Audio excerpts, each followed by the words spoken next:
Awu, bese sitshela ukuthi uhambile nje izolo. The session has been postponed. Administrator uphathwe yi-flu.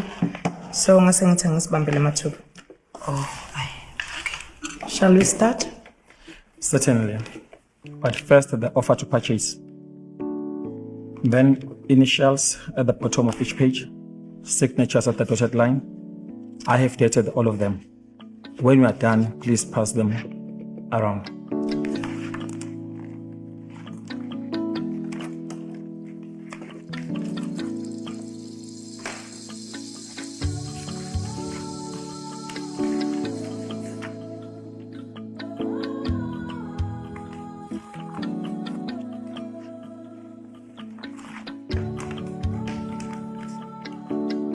That's that. As for this moment, you are the new owner of MSAM. Congratulations. Thank you.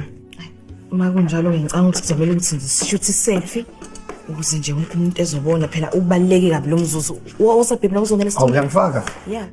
Imake ncane. Angizama ukuba rude ne. Angiyithatha ithombe because angizazi ithombe zengiphelela. Awu. Oh akunankinga ukubalekile nje ukuthi yona idile hayi sesihlanganisile sayiqeda. Ngizonibona kusasa ke.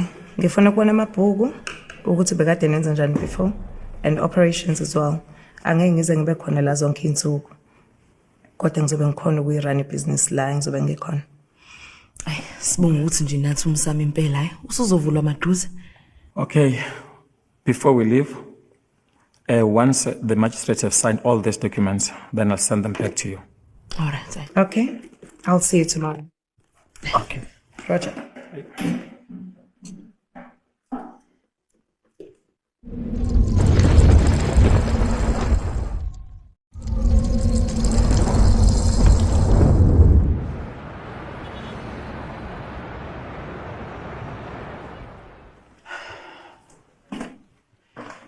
As I can't get my head around Lindong Jeleona. So, Yampelu Maharaj is our secret shareholder. How is that even possible?